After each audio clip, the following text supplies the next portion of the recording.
I am Gabby. Yes, and we are voice actors. We're Dun, still dun, voice dun. actors, We are. even today. How are you today, Gabby? I'm good. I'm good. I had a very productive morning. I am looking forward to the long weekend. Yeah, That's just awesome. just Good doing the deal. things. Yeah. Very nice, very nice. How about Yeah, you? because we have good, busy, lots of stuff going on. Very excited. All this amazing things A happening at lot of Rio Journey change, but it's Academy, good change. and Yeah. it is wonderful stuff. And so many amazing new people in our community, and Mm-hmm.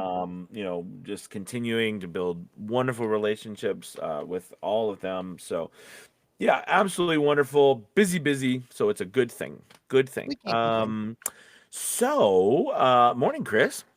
It's, Chris got the first comment. Chris, you get the first comment.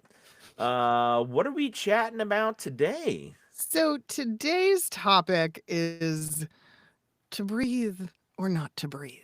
Because really, Uh, in voiceover in 2025, that is the that question. Yeah. is the question. I love it.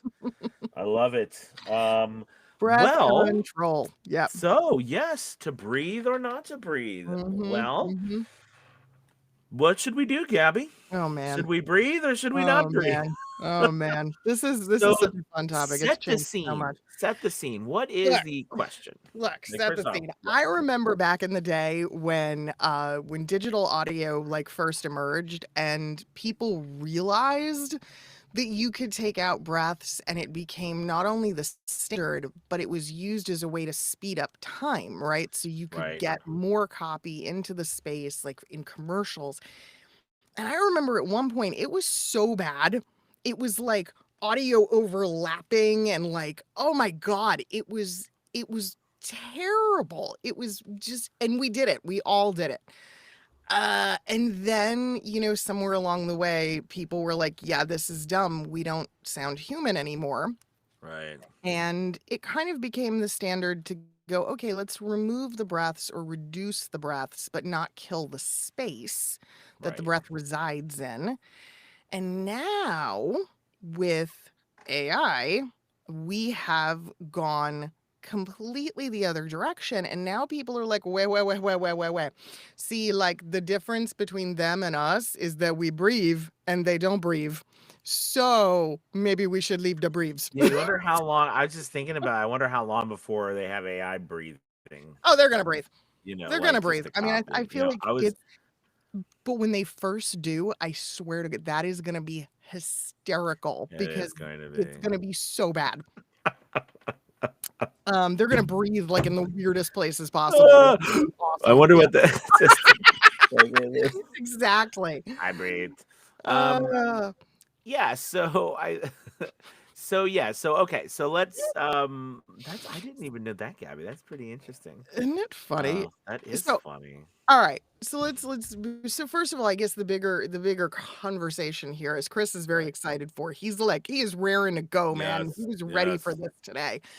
Um, it really is the larger conversation of breath control and where it starts with the speaker, right? And how it impacts our performance. So, yeah, start with that.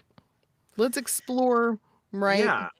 I that think larger so. picture of breath Yeah, I control. think so. So I think so when we're talking about longer forms of audio, because I think to me it can maybe be even broken down into our Mm, performances of whether it's a short, because I do think the time thing that you brought up is very true still, yeah, right? Whether it's a short piece, whether it's commercial or some sort of audio that has a lot of sound effects, other parts to it, right? mhm.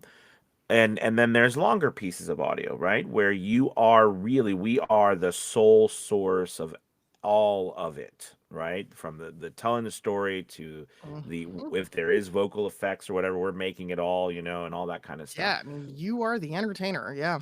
Right. So I think in that particular sense, right, there are moments where breathing is natural. It's a Mhm, part of us talking, and we mhm, listen to each other every day talk and breathe. mhm. So that is a very natural thing. However, the idea of when we are telling a story, the listener, especially, any type of story that we're listening to, honestly, Yeah. we do what's called a suspension of disbelief, or we want the listener to suspend their disbelief that this is not real, or I mean, excuse me, that this is Mm, fake, right? We want right. them to believe that, at least get lost in the story, get lost in Yeah. our message, and imagine just for that moment that this world we're creating is real, right? Or right, you understand?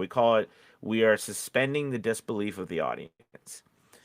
So, as performers, and we work a lot of this on live theater as well, we try to do everything we can to not pull people out of that suspension of disbelief. So Mm, things like, for example, if you're on a stage, I'll be silly things like, you know, a curtain falling down randomly that's not supposed to fall down, or like, yeah. some weird noise that's going on, loop feedback in the live audio, and then people start to look around. What's that noise? Why is that happening? It removes them from the story, right? That suspension of disbelief. So Yeah. for us, breaths, and because we're talking about breaths, can have a very similar effect. So meaning like I'm talking, I'm telling the story, and all of a sudden I go blah blah blah blah blah blah blah blah blah blah blah blah. Right? When that has no bearing on the actual story or the moment, right? So is that natural? Well, first off, is it natural for us to go? Probably not. Most of us, not really, when we're just generally No. talking. Okay, No. and that's a good point to make, right, to people. But what happens is the person, like, if you're listening in your car and you're driving down the road and you have this real cool story, and all of a sudden the narrator's like, right, you're like, Right. you're gonna be like, what was that? Why? Right. What was that Right. about? You know what I mean? And then so when the listener starts to ask that question, we've lost that little moment because what we had to they were pulled out of that suspension of disbelief. Yeah.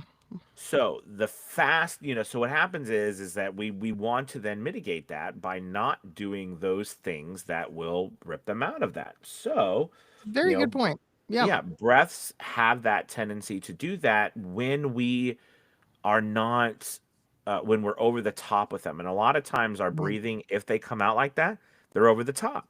Yeah. Now you can listen to narrators that and I assume too that some of them will be this good, especially ones who've been done thousands of books. Mm. But a lot of times, they also have an army of engineers or some people who will go in there and they will reduce the volume on each one of their breaths so that they're talking, talking, talking, and you have a little talking, talking. Right. Like, it's very minimal, and then because of that, it's you could have a breath and everything, but it's very minimal, so you can hardly Mhm. hear it. And but to the burner point, it continues that spacing. Yeah. So from a long form narration, Gabby, I'll let you talk about the short form. The long form narration, breaths are not bad, but after all this time and almost 400 audiobooks done, I can tell you, I hate to say, I would rather you submit a book with no breaths and keep the space. Whatever you, Yeah. but good point. Caveat: whatever you do, don't delete every space where there's a breath, right? Because then you'll talk about there's no it's just it sounds like you it There's just no sounds flow. wong. Yeah, It there's doesn't no sound flow to the content. right, It right, sounds very exactly. bizarre. Yeah. Exactly. So from that standpoint, I more prefer you either reduce them all or just get rid of them, because the Yeah. listener will not have a problem with there not being a breath there, but they'll have a Yeah. problem with a big over the top breath there. Yes. I'm just looking at the chat really quick. So Jeanette said that AI has started to add the breaths and it's Oh scary, no. which I kind of Oh figured. no. That's so funny. Okay. We should Okay. start doing crazy things like we all get together and I, say, AI and critiques. part of us narrating now we'll go like skeek, and we just Yeah. do like they're gonna have them do all this crazy stuff to keep up with us. Right. Chris said, I kind of want to send you to a demo of mine to critique. Chris, Mm, if you join VOJ, you can send us anything you want to send us. That's the beauty of the absolutely. community. And, yeah, we spend a lot of time working with people on their audio. And I don't like critique. Critique is a bad word. We There's spend time, feedback. We give yeah, feedback. Love evaluating, feedback. offering feedback, suggesting, changes and improvements. Absolutely. We try not to critique because that implies we're criticizing. Hmm. Okay, so on the short form front, I guess, right? Hmm. Hmm. Yes. So often in the final job, breaths are removed, but the decision to remove said breaths is not ours. It doesn't belong to the voice actor. Because again, unlike a lot of long form, right? So when you narrate an audiobook, you are the person delivering the final audio for direct to consumer. Hmm. In a lot of short form, especially commercials, we are not that person. We are not the end deliverer of the material. It works. So it works. Yeah. I like making up words. It's fun. Nice. Hey, So we started with we Shakespeare. Why not? All right. absolutely. Guy knew how to make up some words. He sure did. Hmm. So we end up delivering the material with the breaths, we don't process, we don't do anything. We actually leave the audio very, very raw and we let the producer make those decisions. In the end, will they take out a lot of the breath? Absolutely. But they want the option to do it themselves, basically. They don't want us messing with their job. And I respect that. Now, if I am submitting something that's going to go to final, I may remove or reduce. If I am submitting something as an audition, I leave them in, but if any of them are really what I call the obnoxious breath, right? The big, like I had to get diaphragmatic with it. And, yeah, I get rid of them or I reduce them in volume significantly. Because again, like Anthony said, it's suspension of disbelief. So I don't want to pull the client out of what they're listening to. I want them to, be focused on it. Okay. Um, Now, breath control, right? So I already know this answer. I know how we both learned this. But Anthony, go ahead. Where did it for you, right? Where did breath control and all this stuff originate?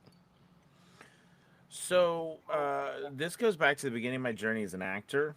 Are we talking about like how? So yeah. So Yeah. you know, one of the very first things that you do as a performer, right, is learn how to control your breathing, use your diaphragm, right, and be able to take in breath, use that breath and exhale and exhale that breath in a manner in which you control, and it's gives you full body, gives you the ability to project, and then it also helps you get to the back of the end of the seats. I had a challenge with that as I transitioned to a voice actor because a lot of Mm, times my because I was trained to be loud, and I'm generally a loud person, that you know diaphragmatic, I guess, if you want to use the word, focus, mm-hmm. really pushed me to not sound natural for a microphone, right? It Okay. pushed me to be very like I was on a stage, like I'm on a stage now, and and it's it's like Yeah. again, and so I really had to adjust. But yes, that's where the back of my whole trainings came from, was learning how to breathe on stage so that I could perform, I could Yep. move physically, as well as be very clear and concise with my words, so Yep. everyone understood me, and I was still able though to move and perform. Yeah. Mine largely originated with chorus.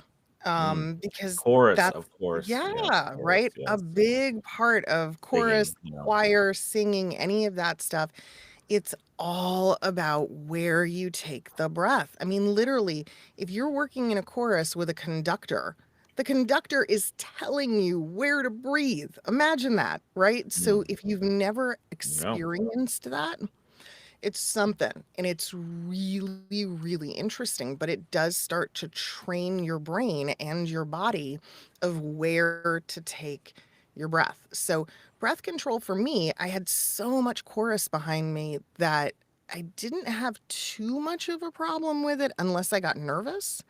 And then I had to really kind of assess things. But for a lot of people, it really is sitting down with a piece of copy and using your punctuation marks as your Yeah. breathing points and mapping where am I going to breathe. And I know that sounds crazy, but if we don't, that's where we end up with performances that sound really disjointed. Yes. The other thing that I think is important that voice actors learn is the breathe and hold. Meaning, when we take a deep breath in, again, this comes from singing, right? We pump up the diaphragm, but we hold for a second before we start this slow, gradual exhale that happens while we're Yes. speaking until eventually we empty the tank and That's a really start again. good point. As I've worked on and I actually do breathing exercises now where I will take in for 7 counts, hold for 4 counts, and release Yeah, for 4 counts. And box I do breathing. this and what it's done for me actually is while I narrate, part of what people might, we all know, no matter what you're doing, if you're narrating something and you're narrating along and you lose your Mhm. breath before the end of a sentence. Oh. So then you have to start, but you don't want it shouldn't be breath there.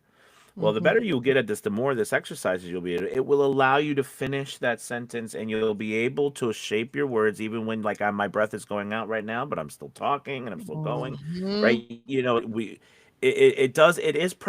This whole thing literally is you every single day working on you becoming better at Mhm. your craft. We've got a lot of stuff over here, Gabby. Oh I my know we gosh, we we have get some some really fun we stuff. also have people all we've got Cancun I with us know. We've today. got We have good. We've got Amsterdam. This is so neat. I love it. Years ago, I talked about leaving the space. Made sense to me. Do you use the breath fix in RX? I don't. I don't.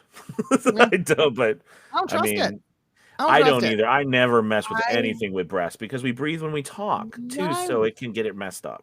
It can, and it will very easily remove, or it'll mistake the ends of certain Right. words for a breath. So I'm like, nah, I'd rather manually. Yes, Yeah. exactly. But Oh, wow. but in certain programs, you can train or map the program to recognize your breath pattern, Yeah, that's and then you true. can create a hotkey. So Audition lets you do that. That's true. Yeah. Absolutely. Yes, that is very true. All right. So Dylan says, I know it's not Friday, but I have a question for VOJ before signing out. Okay. Okay, Dylan. All right, Dylan, you pulled our leg. I can't make the live meetings, and I've made a good side hustle. I want it to be more. Can VOJ help guide me full-time path? I want to Yeah. voice commercials, but not sure where to start. Well, I tell you, we've got the Hey, commercial queen who teaches every week and is available at VOJ. how's So it going, Dylan? absolutely, absolutely you can. That's what Yes. I And it's do. and That's I'll what let I you talk on it, do. Gabby, but I think it's super important to know that we have all of these different areas and really specialists and Gabby happens to be Yeah. our like super specialist I'm here in this the area. resident commercial. Yeah. Mhm. I love it. I love it. I mean, commercials are like I am a disgusting human in that I purposefully use my subscription services with commercials so I can watch the commercials. I turn commercials up. I tell other people You're to the one shut who up turns them up. during the commercials. Commercial on. What? Yeah, I'm like, stop talking. It's the commercial. The commercial. I It may, love it. yeah, I have an illness, but I've learned how to make it make me money, so it's okay. Come to the dark side, Dylan. We have cookies. Come on, There you come join. That's Yep. right. I love it. I Uh, love it. all right. V says good morning from Cancun. Yep, it's chorus, still have sight reading nightmares, but I do it every day with VO. I get that. I get that. Oh my god. For me, removing too many Yeah, breaths and I makes me mean, sound less so human. I'm always like, look, even if you can't sing, Oh, yeah, could join a we chorus. so Gabby, real quick, I know we're right at the Yeah, end, we're not gonna take too much time, but there's no, it's one okay. other part of this, 'cause it is breathing, I love it. is and maybe you could talk a little bit about, because I know you talk a lot, about this, Gabby, too, but there is also the performance aspect where it's on purpose that we are using, noises, we are Mhm. using, Non-lexical ad libs. Yep. exactly. Can you talk just a little Mhm. bit about that, Gabby? Non-lexicals, man, again, it is the difference between a person and everything else. And in this day and age of the conversational, normal, relaxed delivery, what we used to think of as mistakes, they're not mistakes anymore, right? When real people speak, they sigh, they laugh, they giggle, they suck their teeth, they roll their eyes, and there's names for all this stuff, right? A guffaw, for instance, it's one of my favorites. Mm. Um, You so go we far. naturally introduce this stuff into our speech. Actors know this and know this well. Like, nobody tells an actor to go on stage and go, "Pfft," right? Right. It's just a natural reaction to a scene. Voice actors forget that this is still part of our craft. Even though no one is telling us to do it, it's expected. Yeah. Absolutely. And I love the words you use there, reaction. So the Mhm. always adage is acting is reacting. And Mhm. on a stage or even on the film, a lot of times, they have the luxury to either see right in front of them a physical something physically happening so that they can react to it, whether it's physical or words. For us, a lot of that has to live in our head, but it is Yes. still a reaction.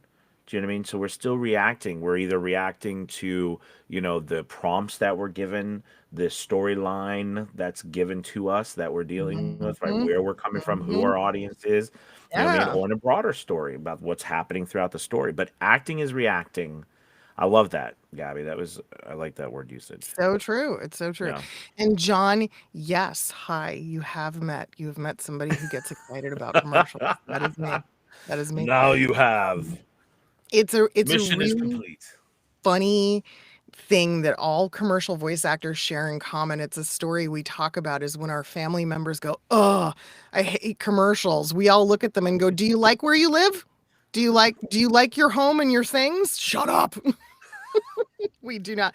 We Exactly. embrace the commercials in our homes. Yes, Yes. yes.